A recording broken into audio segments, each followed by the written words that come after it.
Buenos días, señores estudiantes. Continuando con nuestras lecciones de anatomía, en esta oportunidad vamos a hablar del aparato urinario. El aparato urinario está constituido por los riñones derecho e izquierdo, por el aparato pielocalicial, el uréter, la vejiga y la uretra. Aquí en la parte derecha podemos ver a don Néstor Orihuela Montero. Fue un catedrático de nuestra universidad en la cátedra de urología. Tuve la oportunidad de conocerlo en el Hospital Obrero. Aquí podemos ver su foto de los tiempos de antaño y una caricatura que se le realizó. Don Néstor Orihuela nació en el año 1918 y en 1979 realizó el primer trasplante renal en Bolivia. El aparato urinario, como dijimos, va a estar formado por los riñones. Los riñones tienen la función de filtrar la sangre a través de los glomérulos. Los riñones van a contribuir también en la regulación y la composición iónica de la sangre, en el equilibrio ácido-base, en el mantenimiento de la osmolaridad y va a regular el volumen sanguíneo, entre otros. Además, el riñón se va a constituir como un órgano de secreción interna porque va a secretar renina y eritropoyetina. Los riñones son órganos retroperitoneales, es decir, que van a estar por detrás del peritoneo parietal posterior. Son órganos parenquimatosos. Tienen la forma de una habichuela, de un frijol y de una coloración rojo-pardo. Mide aproximadamente 12 centímetros de longitud, 6 centímetros de ancho y 3 centímetros de grosor. Pesa aproximadamente del varón, según Zuber, 140 gramos y en la mujer 125. Va a tener una cara anterior, una cara posterior, un polo superior, un polo inferior, un borde externo convexo y un borde interno cóncavo. En el borde interno cóncavo vamos a observar el seno renal, que es una cavidad que se va a labrar en este borde interno. Va a tener una altura aproximadamente de 3 a 4 centímetros, un ancho de 1.5 centímetros y una profundidad de 3 centímetros. Va a contener el hilio renal y los vasos que ingresan a este hilio, que son la arteria renal, la salida de la vena renal y el sistema pielocalicial. ¿Cuál es la estructura del riñón? El riñón va a tener en la periferia, aquí podemos ver, una cápsula renal. Esta cápsula renal es un tejido conjuntivo de tipo conectivo denso y debajo de él vamos a encontrar una cortical y en la parte interna vamos a ver la médula. La corteza va a estar en la periferia, va a tener unas líneas radiadas que van a penetrar en la médula. La médula está conformada por 9 a 12 pirámides renales que tienen forma triangular de base hacia la corteza y de vértice hacia el seno renal. Estas pirámides, también llamadas pirámides de Malpighi, están separadas por columnas, las columnas de Bertin. ¿Cuál es la constitución del riñón? A nivel de la corteza vamos a observar histológicamente a la nefrona. La nefrona es la unidad funcional y anatómica del riñón, que va a estar compuesto por diferentes segmentos. Una cápsula de Bowman, el glomérulo, el conducto contorneado proximal, la asa de Henle, el conducto contorneado distal y el conducto colector de la orina. Entonces el glomérulo se va a encontrar a nivel de la corteza renal y los conductos colectores lo vamos a encontrar en las pirámides de Malpighi. Por lo tanto, la nefrona a través del glomérulo se va a encargar de filtrar la sangre, separar las sustancias y retirar de la sangre las sustancias no necesarias para el cuerpo. Por lo tanto, va a mantener la homeostasis de la sangre. El riñón está contenido en una celda renal. Para algunos autores clásicos se denomina fascia de Gerota. Esta celda renal va a tener una hoja anterior y una hoja posterior. La hoja anterior se va a denominar fascia de Gerota y la hoja posterior fascia del Zuckerkopf. La hoja anterior va a estar reforzada por la fascia de Treitz y la fascia de Treitz simplemente es el mesoduodeno que se va a adherir hacia el peritoneo parietal posterior, de ahí su nombre de fascia de coalescencia.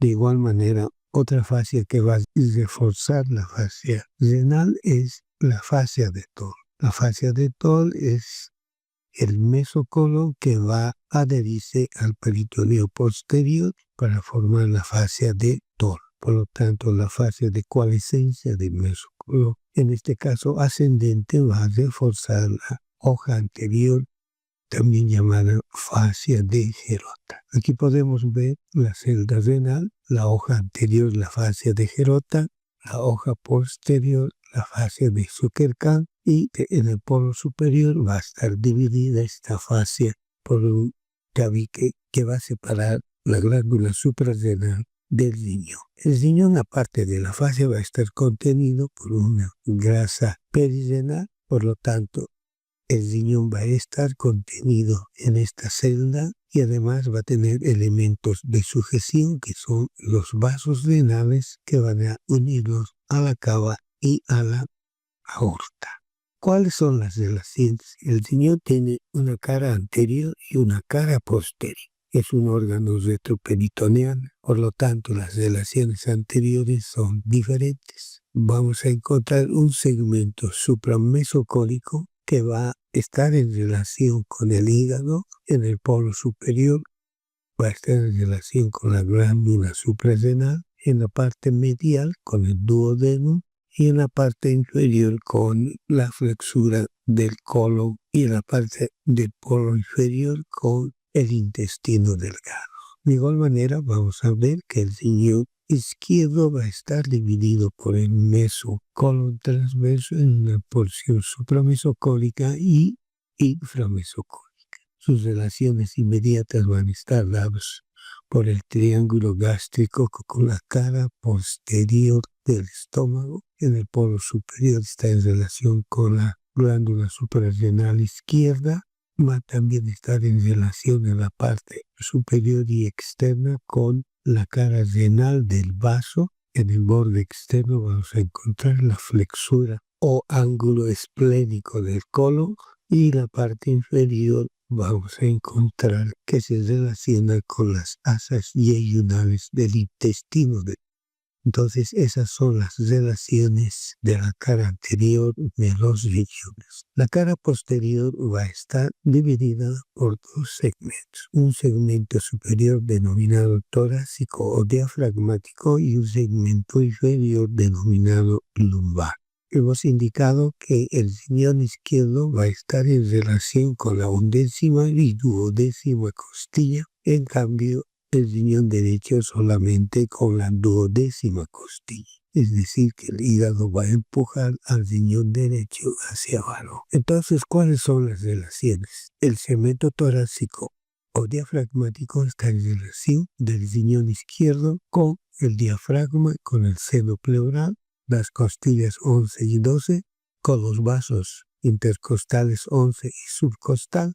En el lado derecho está en relación con la 12ª costilla, con el diafragma, seno pleural, los vasos intercostales 11º y subcostal. El segmento lumbar va a estar en relación principalmente con el músculo cuadrado lumbar y en la parte medial por el músculo psoas mayor.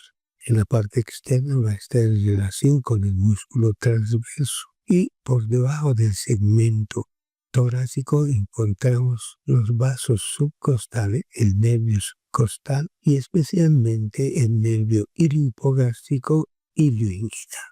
Estas relaciones son muy importantes. Ya hacia la parte posterior vamos a observar en esta figura la relación en la región lumbar con el músculo cuadrado lumbar, el músculo psoas, el ilio hipogástrico ilioinguinal. Y como vemos va a estar en relación con el triángulo de Gliff. ¿Cuál es la irrigación del riñón? El riñón va a tener una amplia irrigación, especialmente por los vasos renales. El vaso renal derecho es el más largo, que tiene aproximadamente 7 centímetros, y el vaso renal izquierdo, que está próximo al riñón izquierdo, solamente 5 centímetros. Las venas van a ser a la inversa, la derecha va a ser más corta y la vena renal izquierda la más larga. Esta arteria renal se va a dividir en una prepiélica y una retropiélica en relación a la pelvis renal. La arteria renal prepiélica se va a dividir en diferentes segmentos o ramas renales que van a ir a rodear las pirámides de Malpighi, formando lóbulos o circuitos de irrigación. De igual manera, la arteria retropiélica va a irrigar la parte posterior del riñón. Debemos tener en cuenta que el riñón, aparte de la irrigación principal dada por la arteria renal, va a tener arterias polares. La arteria polar superior, que puede ser de la misma renal o de la aorta. De igual manera, otra arteria polar inferior que puede venir de la arteria aorta. Aparte de esta irrigación arterial, vamos a encontrar que el riñón está rodeado de diferentes vasos arteriales, a lo cual se ha denominado irrigación exorrenal. Como podemos ver acá, vamos a tener esta irrigación exorrenal, va a estar dado por arriba por la arteria frénica inferior, que va a dar las ramas capsulares, superior por la aorta misma, que va a dar la rama capsular media, la renal, que va a dar la cápsula inferior, y en la parte inferior va a estar irrigada por la arteria lumbar o lumbares, la cólica derecha superior en el lado derecho y en el lado izquierdo la cólica izquierda, además de los vasos gonadales, en el caso del varón la testicular y la ovárica en la mujer. El sistema colector de la orina va a estar dado por las cálices renales. Vamos a tener las cálices menores y las cálices mayores. Las cálices menores son en número de 9 a 12, por lo tanto aproximadamente de 2 a 3, generalmente 3 cálices menores van a formar una cáliz mayor. Las cálices van a rodear a las papilas renales, donde vamos a observar unos orificios denominados orificios de los conductos de Benini. Y estos conductos de Benini simplemente son parte del sistema colector de la orina. Entonces, estas cálices menores van a formar una cáliz mayor. Aquí tenemos otra superior, media e inferior. Por lo tanto, puede haber de 3 a 4 cálices mayores, que van a formar la pelvis renal, que tiene una forma triangular de base en el seno renal y de vértice en el uréter. Va a tener una cara anterior, posterior, va a estar rodeado por las arterias prepiélicas, retropiélicas y por sus venas respectivas, además de la grasa pericenal. A través de la arteria renal va a ingresar el plexo aortorenal, que va a ser dependiente del plexo celíaco y por lo tanto va a ingresar ramas simpáticas y parasimpáticas para el riñón y para los 2/3 del uréter. En esta otra figura podemos ver las pirámides de Malpighi, las papilas renales, los orificios de Benini, la cáliz menor, cáliz mayor, superior, media, inferior. El uréter es el conducto urinario que va a unir el riñón a través de la pelvis renal hacia la vejiga. El uréter va a tener aproximadamente entre 25 a 30 centímetros, por lo tanto es un órgano tubular, músculo mucoso. El uréter va a tener diferentes segmentos. Va a tener un segmento lumbar, un segmento ilíaco, un segmento pélvico y un segmento vesical o parietal. Entonces, a partir del cuello ureteral, que es la desembocadura de la pelvis renal, va a formar un uso y una estrechez a nivel de su paso por los vasos ilíacos. La porción abdominal o lumbar va a medir entre 12 y 13 centímetros. La porción ilíaca va a medir 3 a 4 centímetros, la porción pelviana de 12 a 14 centímetros y la porción vesical de 1,5 a 2 centímetros. ¿Cuáles son las relaciones del urete?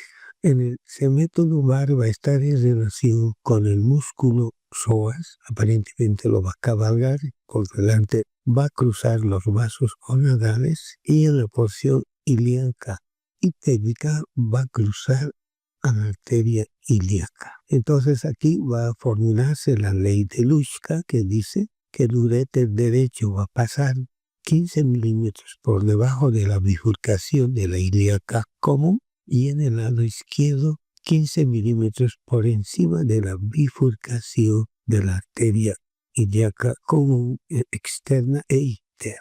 A nivel de la pelvis, las relaciones son muy importantes. Va a ir en el lado derecho por delante de la arteria ilíaca interna y en la mujer va a estar en relación con el callado de la arteria uterina. Aquí podemos ver el callado de la arteria uterina que lo va a cruzar. La arteria de la pared pelviana va a ir hacia el útero y el urete de atrás hacia adelante, de arriba hacia abajo lo va a cruzar por debajo. En este gráfico podemos observar dos uretes, un urete ectópico o accesorio que es frecuente encontrar. El urete va a estar irrigado por 3 segmentos. En su segmento superior va a estar irrigado por la arteria renal, el segmento medio va a estar irrigado por las arterias gonadales, en el varón por la testicular y en la mujer por la ovárica, además de la arteria ilíaca común. En la parte pelviana va a estar irrigada por las arterias uterinas en la mujer, las arterias vesicales, tanto en el varón como en la mujer. Va a estar inervado por el plexo aortorenal, los 2 tercios superiores del urete. El urete, su tercio inferior, va a estar inervado por el plexo hipogástrico. La vejiga es un órgano pelviano, por lo tanto es un órgano pélvico, músculo membranoso mucoso y es el depósito o almacén de la orina. Tiene una forma de pirámide que va a tener una cara superior, 2 caras inferiores derecha e izquierda y una cara posterior, un vértice el uraco. La capacidad de la vejiga fisiológicamente es de 300 a 350 cc, pero algunas veces en forma patológica puede almacenar de 2 a 3 litros. Va a estar constituida por el peritoneo, la muscular y la capa mucosa. La capa más externa va a ser denominada adventicia. Luego vamos a tener una capa muscular que va a tener a su vez 3 capas, una externa longitudinal, una media circular y otra interna de fibras longitudinales. La capa mucosa está constituida por un epitelio denominada de transición. En esta capa mucosa vamos a observar el trígono vesical que está delimitado por una línea horizontal que va a unir los meatos ureterales y un vértice que va a dar inicio a la uretra. La cara superior y parte de la cara posterior está revestida de peritoneo. El cuello vesical de la vejiga está formado por fibras circulares y mide aproximadamente de 10 a 12 milímetros de ancho y de 3 a 4 milímetros de espesor. Aquí podemos ver una capa externa adventicia, una capa muscular longitudinal, una capa circular y otra capa interna longitudinal, la mucosa y la submucosa. A este músculo se lo ha denominado músculo detrusor. Detrusor quiere decir empujar y se debe este nombre por la forma en que miccionamos. La cara posterior va a tener relaciones en el varón con el conducto deferente, la ampolla del conducto deferente, las vesículas seminales y el ingreso de los uretes. En la parte inferior va a estar en relación con la glándula prostática. Es importante distinguir las relaciones de la vejiga tanto en el varón como en la mujer. En el varón, su relación anterior va a estar con el espacio de Retzius y con la parte posterior con el recto.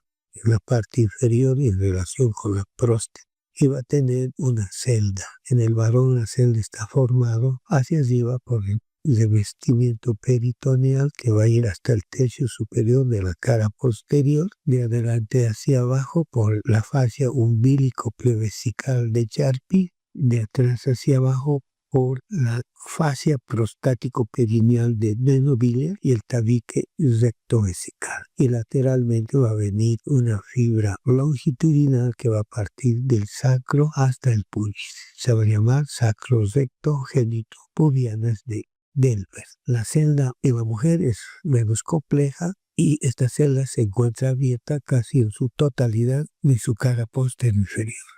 Solo está separada por la fascia vesicovaginal que va a separar al cuello uterino y parte de la vagina. La irrigación de la vejiga. La vejiga va a estar irrigada por la arteria umbilical que nos va a dar una rama vesical superior. Aquí vemos la arteria umbilical con su rama vesical superior. Luego tenemos la arteria vesical inferior que va a irrigar la parte inferior de la vejiga. También vamos a tener la arteria prostática que va a ir a irrigar la unión vesico-prostática. El retorno venoso de igual manera va a estar dado por las venas vesicales que van a confluir hacia la vena ilíaca interna. La vejiga y el tercio inferior del uréter van a estar inervados por el plexo hipogástrico inferior, que va a formar el plexo vesical. Entonces va a tener inervación simpática y parasimpática, que son muy importantes a la hora de la micción. El espacio prevesical. El espacio prevesical de Retzius es muy importante para los urólogos y los ginecólogos. Este espacio está formado por una pared anterior y una pared posterior, una base y un vértice. Para los clásicos, el espacio prevesical de Retzius tiene dos segmentos, un segmento superior y un segmento inferior retropubiano. La pared anterior va a estar formada por la fascia transversalis y la pared posterior por la fascia umbilico-prevesical. Esta fascia umbilico-prevesical es la prolongación del uraco o vértice de la vejiga hacia el ombligo. En la parte inferior vamos a encontrar la sínfisis pubiana en la cara posterior del pubis. Y la pared posterior va a estar dada por la cara anterior o anterolaterales de la vejiga. El piso va a estar dado por el diafragma pelvio. Los bordes laterales van a estar delimitados por las arterias umbilicales. Es un espacio virtual que van a utilizar los urólogos y los ginecólogos para poder realizar las suspensiones vesicales, las prostatectomías en el varón. Va a estar en su contenido la grasa prevesical, el plexo de Santori. Y finalmente tenemos que hablar de la uretra. La uretra masculina es la más larga, que va a tener tres segmentos. Un segmento prostático que tiene aproximadamente de 2,5 a 3 centímetros. Un segmento membranoso o perineal que va a tener 12 milímetros y un segmento peniano que va a tener 12 centímetros. Este segmento peniano va a tener una dilatación en urbo uretral y una dilatación en el ralo. En cambio, la uretra femenina solamente tiene de 3 a 4 centímetros, que va a tener un segmento pelviano y un segmento perineal. Muchísimas gracias. Espero que esta lección les sirva de orientación en su estudio. Gracias.